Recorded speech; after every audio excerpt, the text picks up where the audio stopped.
GSTL. I am Wolf. With me, as always, is Calder. We are, excuse me, down to the wire here. I've got something in the back of my throat, and I've never had an intro like this before. Don't worry about it, guys. Today we have MVP versus Team AZUBU, and as Wolf already said, we are down to the wire now. We have MVP taking first rank so far, but they have to win it today if they want to really make that work, because they have a couple of teams that are trying to take top spot. And of course, the rest of the teams today, they are really trying their best to just get into the playoffs. That's especially true for Team AZUBU and also for the team that we are going to see tomorrow for Team StarTale. Both of them are still in a spot where they might drop out of this season and can't participate in the playoffs. Currently, as you can see in the backstage area, we have already Team MVP that's trying to calm themselves down before we are going into today's match. The starting players, we have a Terran versus Zerg. We will see Keen for Team MVP, and we have for Team AZUBU Violet. And it's definitely going to be a great match today. Wolf is with me again. Yeah, sorry, I had to run and go grab some water. I don't know what happened. I ate a peanut right before this, and then some bit of it got in my throat, and I was like, I can't talk. I'm like still not even fully recovered, but I think it's okay. Yeah, we're good. We're going into today's match, of course, with the knowledge that in general, what should happen, or what AZUBU is trying to accomplish today, is they kind of need to win. We have 2 spots left for the playoffs, and we have 3 teams competing for them. We have StarTale, we have StarTale, FX Open, and LGIM. LGIM, exactly. So it's very tense here. These 3 teams battling it out to see who gets that final spot in the playoffs. So every game matters, and all the wins, of course, matter as well. So today's matches and tomorrow's matches will solidify. There's a ton of different possibilities of what can happen. Yeah. But after today's matches, and when we go into tomorrow's match, we can tell you guys exactly like how things are going to finish up. Especially important for FX Open is that one of the 2 teams that are playing, that competing with them for the playoffs, has to lose for them to make it through. They're currently down 1 match, and if suddenly StarTale and AZUBU win both of their games, then all is over for FX Open. They can't influence it anymore. They just can sit at home and watch what's happening. So for them, really important that either AZUBU or StarTale is going to lose it, but both teams are really eager to make that happen, to go to the playoffs and then win the entire season. Both teams have done pretty well in the regular season so far, but this is their last match and therefore the last chance to make it all the way to the playoffs. Exactly, very much true. We talked about it a little bit already. We are going to have a Terran versus Zerg. We're going to have Keen up against Violet as our starting match. So Keen seems to be the starting player a lot for FX or for MVP this season, coming out several times, and he's a good leader to start things off with. Violet, on the other hand, we don't really see him this early very often. It was actually really funny. I tweeted earlier and included the 2-player tweets and was asking who do you guys think is going to win, and then suddenly Violet tweets back at me and is like, I'm going to win, of course. So he's really confident going into this match. But of course, here we have a little bit of a glimpse into the past when FX Open was facing the Prime team, and FX Open won it with a 4-2. Yeah, they really needed that win. Things looking a little bit closer than they could have been there for FX Open. Of course, they wanted to get a higher score, but 4-2 still means they have a chance. It's just not really in their control anymore. Yeah. Today, we have the situation as is shown on screen right now with StarTale, AZUBU and FX Open both battling for the last 2 spots for place 4 and 5 in the ranks. +1 indicator for both FX Open and StarTale and a +2 for AZUBU, which means that even if AZUBU loses today with, let's say, a 3-4, they would still be in a superior spot compared to FX Open because they won the direct comparison in the regular season. Yeah. And SOS and Prime, we talked about it to death, but they are obviously down for the count at -15 and -10 indicators, 2 and 5, 1 and 6. Really rough scores down there. So it was nice to see, though, that the Prime team as well was trying out a couple of new things going into the season, and SOS, of course, with the win that we had on the last play day, is now claiming 7th place in the ranks. And if you would have asked me, like before the season started, who's going to be the last team in the rankings, the last team I would have mentioned is probably the Prime team. Yeah, so exactly. Very interesting how that season unfolded for them. Not really what they expected. But here we can have a quick look at the roster, the lineup for MVP and AZUBU. Yep, you can see that both teams have a few players in Code A and Code S, 3 in total for AZUBU, so much less, and MVP having 7 in total, 1 player in Code S. And the race distribution for both teams is very even. You don't really see a massive... In fact, they're both exactly the same, 4, 3, and 5. Yeah, with the race distribution, both teams have a really good depth here, and it's going to be difficult to prepare for the next player. It's not like you're facing the Prime team where you kind of know right from the start that you will face a lot of Terrans that you can prepare for. in this particular scenario, we have both teams with a huge lineup, especially MVP, of course, strong in the team league. And they always have a really well-rounded roster that they can use to snipe opposing players. They always have a plan B, and they are great when it comes down to the players and the map choices. Yeah, MVP is such a strong team for snipers, and I really like their choice to send Keen out first. They've done it in the past. They did it against Prime, as you can see here, doing it again. And Keen's a really, really strong player. And, you know, I used to say about him that he either was really on or he was really off, but these days he just seems like he's solid all around. You can catch him off guard maybe, but he's just so hard to predict what he's going to do. The thing about Keen is he might not shine in a particular matchup too much, but he is a solid all-around player, and if you're going into your first match, this is exactly what you want to have as a starting player. Someone who can beat all races and is good at preparing against an opponent. Those two, of course, already knew a couple of days ago who they would face up against, and now we have Keen up against Violet with the Terran versus great matchup as a starting matchup here. Yeah. You know, Keen is a player who, if you look at him, you think no real massive strengths, but no real massive weaknesses either. And, you know, that's what you mean when you say he's a good all-around player. The MVP did take the match against Prime. A lot closer of a match than most people expected. Did go down to the wire there. Yeah, that was definitely something. That was a little bit more than they gambled for. And by the way, talking a little bit about the players, Keen is also in a really good position when it comes down to the individual ranks. He has won 8 games this season so far. He lost 3, that leaves him with a +5, and he takes 3rd spot in the rankings. He's only overcome by players like Super, who has an 8-0, and by Ryung, who has a 12-5.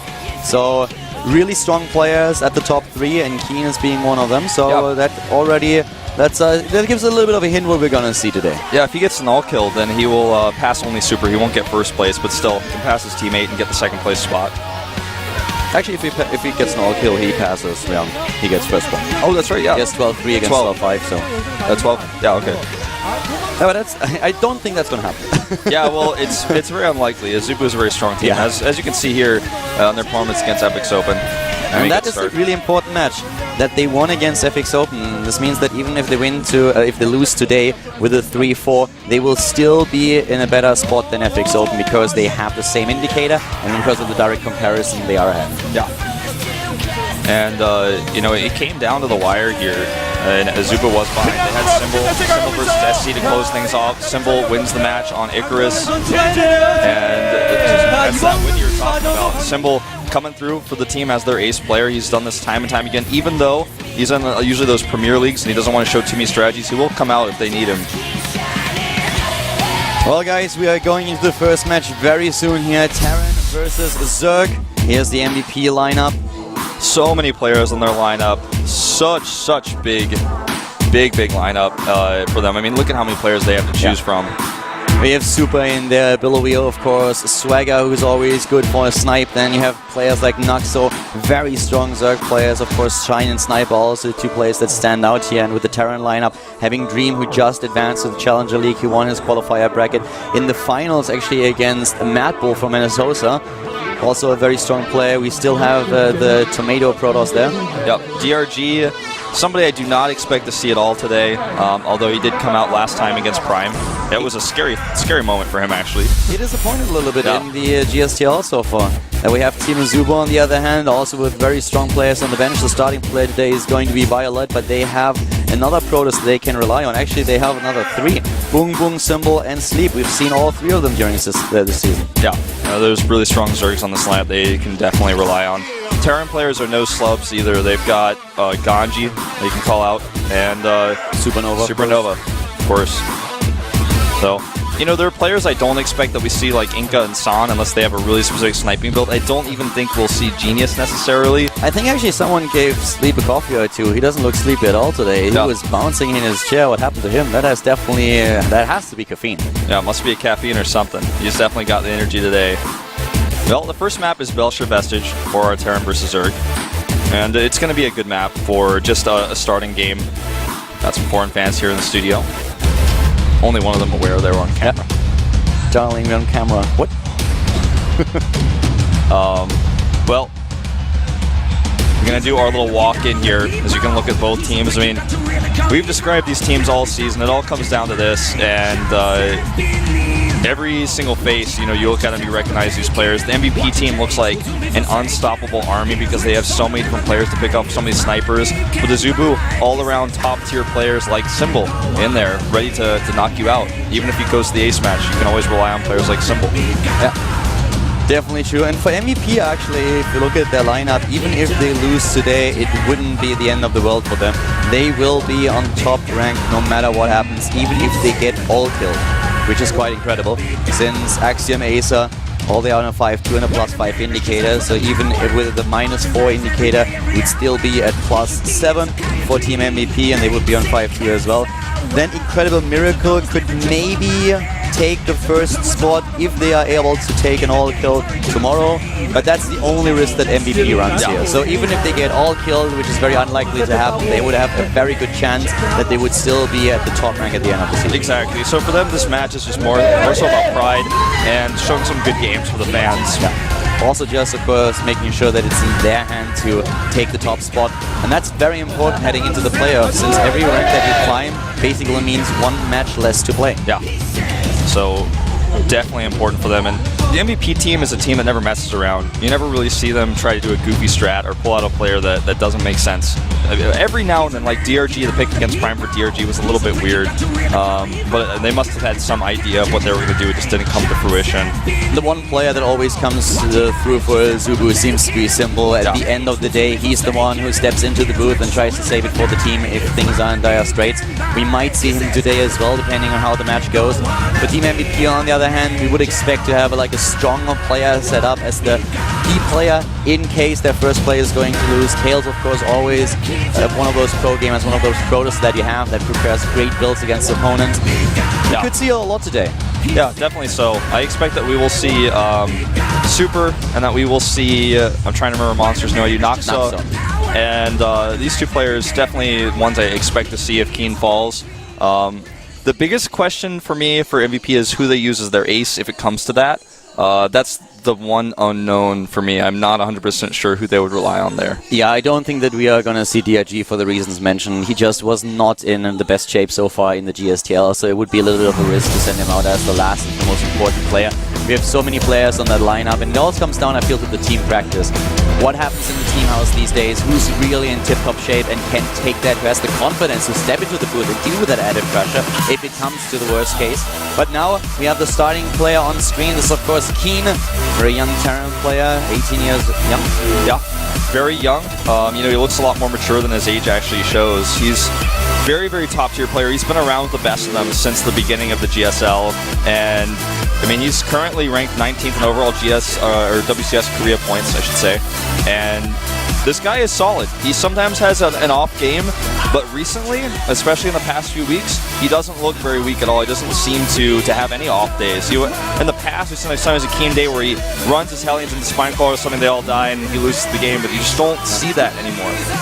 Back in April, he was a little bit real rusty against Zerg. He lost to Shine, he lost to Symbol, but then in the last two matches against Zergs, he actually won both matches against FaZe and also against Kangho. Here we have his opponent, a strong Zerg player to face. This is, of course, Violet for Team AZUBU. Very confident in his abilities to take it today. Yeah, Violet, a very confident Zerg, and not only just in his gameplay, but also if you meet him in real life. You've seen, I'm sure, countless interviews of Violet. He speaks very good English. He's a very fun guy. And he's got that charisma that might get it, into your mind a little bit when you face somebody like this. Yeah, it definitely does. And this is one of his best matchups, actually, in Heart of the Swarm. He has an 83% win ratio. He played against a lot of foreigners, granted, but also a few Koreans under as well that he won against. Gumiho, for example, finished him off with a 2-0. Not worth as much as it was in the past.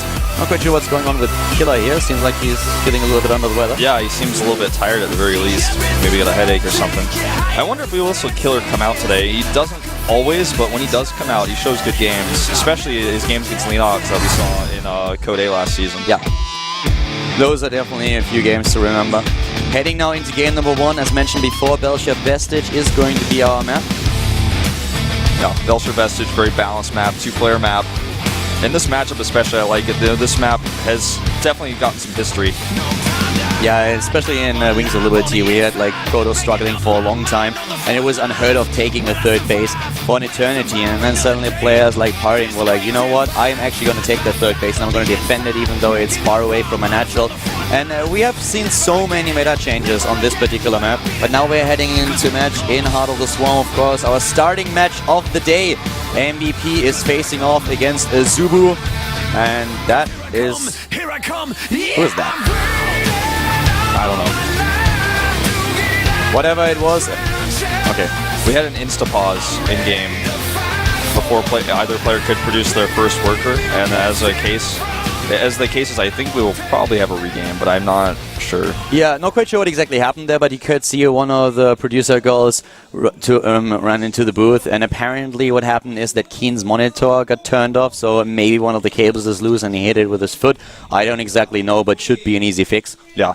We're gonna do a regame just simply because you never want to like have to build your first SCV off of a unpause. So that actually happens to me actually all the time right now. Like when I brought my computer back from casting the Korea qualifier, the WCS Challenger League qualifier, brought it back to my apartment. I didn't put those screws in with the monitor cable. Oh. So yesterday I was like casting, and after 5 hours I stretched out my legs, and suddenly I hit one of those cables off. And with the dual monitor setup, it all switched back to one monitor, yeah. Screwed everything up, and I was like, oh! That's happened to me a few times. Trying to plug that in while still casting the game that I couldn't see anymore, and I'm like, that was very annoying. And I guess that's probably what just happened to Keen. You know those screws in the back. Sometimes you're just in a hurry. You don't use them. Yeah. And what happened to me one time is I got my monitor fixed. I spent like $100 to get it fixed. It was a really nice monitor I had in the US.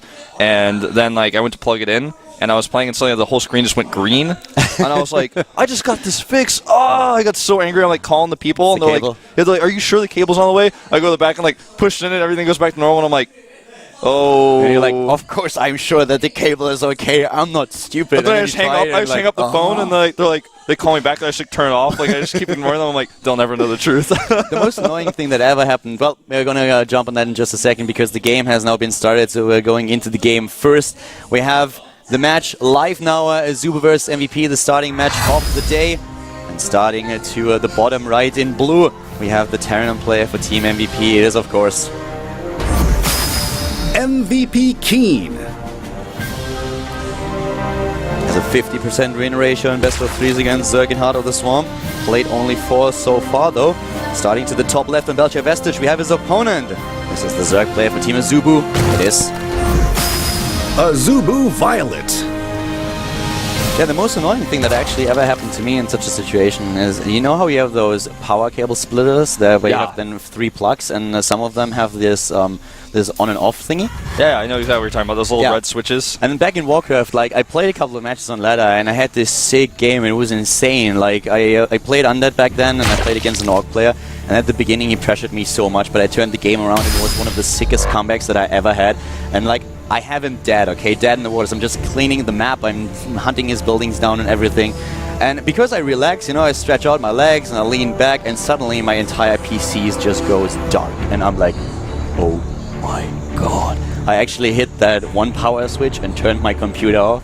And I'm like, oh god, that didn't happen. I did not really just lose that game because of this. That's like when you get out of your chair and you're like, well, I'm going outside for a while. Yeah.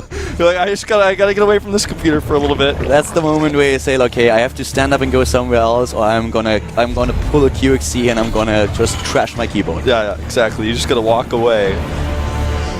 Drone Scout here will see the CC first, so he could try to go double hatch before pool, but takes a gas instead. And this SCV will actually have to run away. Oh, nicely done. I like how he can handle that. Yeah, so he has the wall here set up, and with the CC first on the high ground, of course, also the added safety, unless you're up against a very, very early pool. And we have the gas already taken before we go into the spawning pool for Violet at the top left. Keep in mind that Violet is actually really good in this matchup. In Out of the Swarm, offline, he has 83% win ratio against Terran. Has defeated players like Sting, Daishi, Gumiho, and Thorzane. Uh-oh. That was close. Yeah, SCV with 5 hit points. He has to make sure he rallies that. Oh, smart choice there. Switches it. It's like, yeah, better safe than sorry. Yeah. But as you said, yeah, he's got a great win ratio against Terran, and that's offline. So all those matches you're describing are all offline, and that's exactly really, really hard to judge online stats versus offline. Yeah, it's a really important distinction that you have to make here, because offline stats are just so... It's so much... The environment that you are in is just so different from when you play online, and also you don't have to deal with lag issues or your opponent doesn't have lag, because, I mean, we are approaching now an era where lag is not as much of a deal anymore as it was in the past. I can remember them back in the Warcraft days when we had the first Koreans play on the European server. They had like seconds of delay and were still able to win their matches, but these days it is usually playable. It depends a little bit on the hour of the day, can be quite bad. But it's getting better and better. But there will still be some lag that you have to deal with, and it's very different from when you are in an offline environment. The pressure that's on you when you're in a booth in front of a crowd. I mean, the thing is, the offline environments are the same environment he's playing in right now. It's almost the same way as if you watch a player play in an online tournament. You want to look at his online stats versus his offline stats almost, because it's like that's the environment you're talking about. And of course, the one thing to note is that even though we are in an offline environment here, we're still like online, but we're on the same server. So that's kind of the point that we're trying to make here. If you play cross-server, which is usually the case these days, if you participate in an online tournament or league, you have to play at some point cross-server, and that is where the lag comes into play. So the results have to be always... You have to distinguish between online and offline, I feel. Definitely so. Well, a little bit of rescue mission here for these two Marines will save the SCV. I like that a lot. And during all of this pilot, he started his speed, and he continues to mine with just one harvester in the extractor. So he's building up gas. Could be a big fall to this. He goes for a really fast layer before 6 minutes. Yeah, going into this fast of a layer, he could really try to hit several timings here. Depends a little bit on what we're gonna see next. We have a lot of roach timings that work well on Isha Vestige too. We've seen Mutalisk timings. They are not really all that common, just because the Terran player can quite easily defend against them once he gets with what's happening here. But we have him now with the armor reactor, so we're going into Hellbat. Smart choice. Yeah. We've seen a lot of Hellbat success in all matchups, especially in Terran versus Terran recently, but Keen very careful about making sure this is not scout. He has Marine patrolling to the top. Does not want the Overlord to come in. The Overlord to the south, if he sacrifices it though, will be able to see it.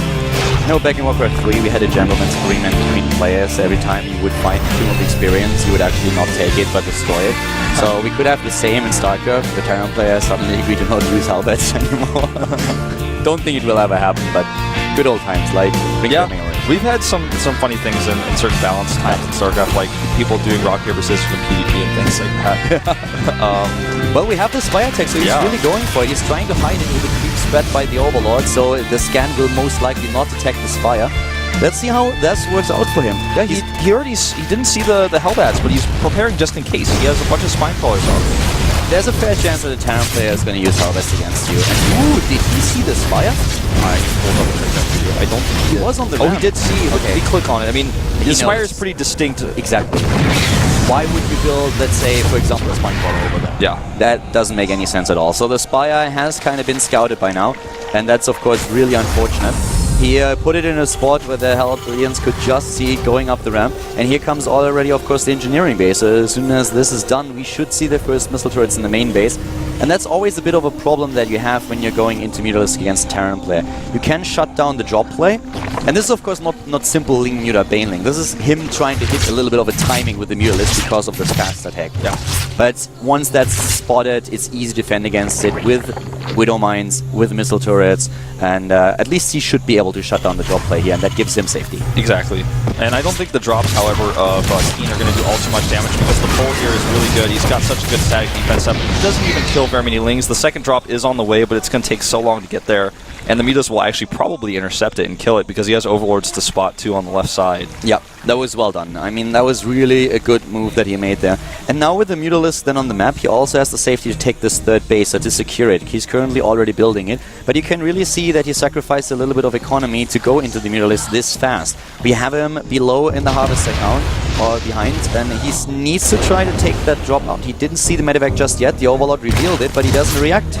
Now the drones start to get pulled here, a little bit late, but still very minimal damage down here. The medevac doesn't even get to pull any of the Hellbats out. The Maritas are coming into the main base. The turrets are ready. Harvest has killed in total by only 2, so amazing defense here by Violet, and he's moving into the main base right now, and apparently Keen early on did not see that we have Mutalisks coming in. He has a lot of a lot of Widow Mines, but he didn't use them so well fought. Yeah, he has a turret that's to the north of his base and the Widow Mine there. He didn't have anything to the bottom right. He also had a turret and some Widow Mine set up as natural, but the Mitas took the right path. They flew right past everything. That was for Violet a huge win. He needs to be careful since Keen is going into the 1-1 upgrades already. The double evolution chamber has just now been started for Violet, so his upgrades will be behind for ground. Yeah. But he's taking this third base and he's starting to spread his creep, so for now he can control the map. He will have a very, very hard punch in the mid game, but he needs to make sure that Keen is not able to establish himself a third base and carries the game into the late game where he will have a huge lead in the upgrades, because that's when the Terran player with his army gets really scary. Yeah, he starts to really take control of the map.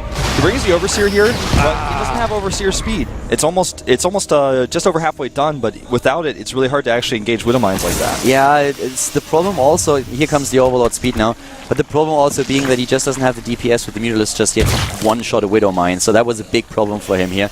He takes the hit, of course with the regeneration the Mutalisk will be back to full HP very soon, but for now the harassment has been stopped. And now the army is moving out for Keen, and this means that Violet has to prepare with Banelings, is currently building them already, because the Mutalisks, they can't fight them at all. Yeah, they're just trying to buy a little bit of time, make him turn around once or twice. He does have Baneling speed, it is confused, so these 6 Banelings are going to roll really fast into the army, but the question is, how good are the Widow Mine shots going to be? And he needs more Zerglings. He's building 24 now. It's always the danger when you commit heavily to Mutalisks and your opponent is moving out with Widow Mines and Marines, because Mutalisks can't fight this head on. We need something on the ground to support them. And that's exactly what we see right now. The Banelings trying to make their way in, and immediately the Mutalisks also trying to close the distance, taking down at least a few of those Hellbats. Yeah, some of the micro here from a little bit questionable. He will actually chase back those Marines just barely. They all have 1-1. He needs to boost the medevacs away. Is he on cooldown? Yeah, he is. He's still on cooldown.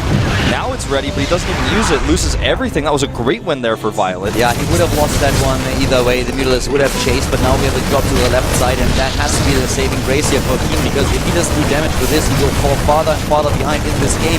Losing all those medevacs is something that he just cannot afford. We talked about this in the past. You can replace Marines quite easily, but the medevacs alone cost so much gas that it's really difficult for you to make that happen. Yeah. And now, so much momentum for Violet here, going into the bottom left, trying to attack this third base. Yeah, even one lane doing some damage, and the rest of these units, when they come in, they're going to heavily enjoy the free hit points already taken from that Zerling. You know, I think this is a good attack by Violet, but if it doesn't work out, then this might get Keen back into the game. It's all about the splits here. Keen is on 1-1 and heading into 2-2. He has a huge advantage in the upgrades, but this attack, as you said, it's something he has to throw back, because if he can't deal with this, then it's all over. The Banelings already connecting with the Marines. Great splits though by the Terran player, but Violet is absolutely relentless. Moving in, he's losing his ground support on the other hand, and that's becoming an issue. Yeah, the upgrades in the Marines, +2 is finished, +2 armor is almost done, and he just barely holds here, but now I would give Keen a pretty distinct advantage now that 2-2 is finishing, and he's held his third base. The fourth is now coming into play for Violet. He's currently building it, but you're completely right. In the last fight, we had a +2 attack upgrades and 1 armor against 0 on the ground, and that, of course, gave Keen the extra damage that he needed to dish out against those Zerglings. Banelings being morphed now once again. The Zerg player has completed 1-1 from Zerglings. The Lings, or rather the Mutas, coming in here into the main base doing some extra damage. Do fly away. Just trying to be annoying. And, you know, the fourth base here is so key. Violet needs to not only get his drones over there, keep it alive for a while, make it work for him, so he can catch up on the upgrades, get that further tech out. There's the infestation pit. Yeah, but he really needs to make... The problem is right now for Violet that he really needs to K Keen in his base, and that's what the Mutalisks are for. If he cannot achieve that, then his fourth base and his tech right now will be an overextension, and he's going to lose quite a lot because of it. He's trying to make it happen right now, though, pressuring his opponent over and over again. Hit on the Mutalist, there's so many of them, they could actually fight those Marines there, not a lot left. Yeah, not a whole lot left. He could actually just commit, and he does. This is so good for Violet right now. A few more Marines will chase these back, but he's just keeping them in his base, like you said. He's trading really, really efficiently. I mean, the units lost are actually 2,000 so in favor of Violet right now. The third base is a little bit exposed since the Mutalists are driving this wedge between the natural and the third base, but we have 3-3 on the production tab for Keen. He already has a significant lead in the upgrades. If he gets 3-3 out and has medevac support, that's going to be lights out for Violet. He needs the damage to do the damage now while he can. Yeah. And don't forget, Violet just now started his 2-2, so he's already a whole cycle of upgrades behind and then some. And here comes the drop in the main base. Violet's mutas and is Zerling is far away. How much damage can get done? He goes for the spawning pool. It's a little bit surprising that he's able to sneak those medivacs in the main base, given the overlord spread that we have for Violet. He doesn't really see it on the minimap. He was occupied with his own attack, losing the spawning pool. High tech is on the way. Pool immediately being rebuilt, and the Mutalisk moving in to save the day. Yeah. Gets the extractor as well. Just a minor annoyance. Gonna affect his gas income. The fourth is now set up for Violet, so he at least has the better income, and he can try to chase these units back. But in overall supply, we are still on the same level, and the upgrades, I have to say it again, for Keen, this is exactly what he's relying on. Trying to occupy his opponent, trying to keep him busy until he has the final upgrades, until he has the medivac support that he needs, and then moving out. And the longer this game progresses, the better it's going to be for Keen. Yeah. Violet at least has now the hive tech, so he can go in 3-3, but he needs so much time to do it. Exactly, and the attacks are relentless. You know, this is never ideal as Zerg player is going for mutaling mainly, especially when you have this many mutas. He has 14 mutas on the map, and still he's struggling to deal with the drops. That's not ideal. Keen is just really starting to test his multitasking right now. Good split on the Marines. Will he get the Widow Mines down? That's the question. Banelings on the move already. Most of the Widow Mines are gone, but there are so many Marines still left. They're clustering up. The Widow Mines say bye-bye, and here come the rest of the Banelings, aided by the Mutalisk. But now that the Banelings are gone, the Mutalisk have to get out of there. And the 3-3 is done, Caldor. Well, the armor's nearly done, and look at the supply advantage for Keen, who continues his drops, goes in the main base, will kill the extractor once again, and a few more drones. While the mutas come back to the main, he's going right for the fourth base. He has so many minerals, and I realize, of course, that he wants to go into Ultralist, and therefore he needs to have a little bit of a bank. But with all these drops that are happening in the main base, these finest bone crawlers would really go a long way. Absolutely so. Well, this maybe lights out for Violet. He's lost his fourth base. The third base is under heavy pressure. Keen, way up in supply. He's about to have that upgrade for the Widow Mines as well. The Ultralists are the last card in Violet's hand right now. And keep in mind that the Ultralists shine as soon as we have bundles, and bundle is just not there yet. And also the upgrades are still in favor of the Terran player. So Keen with a really good move here, also taking his fourth base. This gives him an outpost to the left side of the map where he can set up his planetary that we see right now. Makes it a little bit harder for Violet to actually engage. He has to go through the planetary, and if Keen identifies the threat early on, he can position his army accordingly. Yeah, he already kills this base, and once you kill the Ultras once, I mean, they're not going to be coming back. Yeah, they're dead now. You know, there's no on the third day they rise again for the Ultras. There is no Death Knight with the ultimate in this game for an undead player, for the Zerg player. We don't have reanimation just yet. Once you die, you're dead. Oh, he's not even going to be able to get Kaitina's plating here. Ah, that was a good snipe. And it just emphasizes my point again. The defense in the main base, it is very lackluster. And we also, I cannot understand why Violet is actually not sending units over there once he sees the medivacs. He must be so busy, so occupied with the macro game right now, and multitasking, that he doesn't really pay attention to the minimap. Yeah, he looks flustered for sure. Ultras here need to get the good hits off, but there's just too much of a concave. There's no link support anymore. The Widow Mine's getting the shots they need. And they don't have the upgrade, the armor upgrade that they desperately need. It's really a tough game for Violet now. So many drops. A lot of them, he misses them, he cannot get the units into position, then the Ultralisk Cavern gets sniped before, he lost his spawning pool, he lost the upgrade, and this is of course a big problem. If you have Ultralisks on the map, you want them to be this unkillable unit, this immortal Zerg unit that you can just send in, ideally with Infestor and Queen support for Fondles and Transfuse, and that's just not the case. Yeah. All these Widow Mines here, nice pickoffs, but they still got their shots off. And if he gets that shot off on the Ultras, so well done here. Ultras do not get the armor against Widow Mines, and they're only at +2 armor. No Kaitina's plating, no +3 armor, and Keen, he's pushed back here, but he has so much pressure on the map, he's going to take out Violet's third base. Starting to the top right, he's just cleaning house now, and the Ultralists, they're trying to move in, but we have even 2 bunkers set up, so you can snipe with the Ultralists. Some of them are really badly injured, and they will go down in a flash. It doesn't look good for the Zerg player. He is just losing too much. His economy is already in shatters. Yeah, it's just a few more Marauder shots on each of these Ultralists to clean them up. The ones in red health, the ones in green, they're not going to be able to do it alone. The natural is now in tatters, and Keen, he's spent all of his resources, but he's just walking across the map to end it.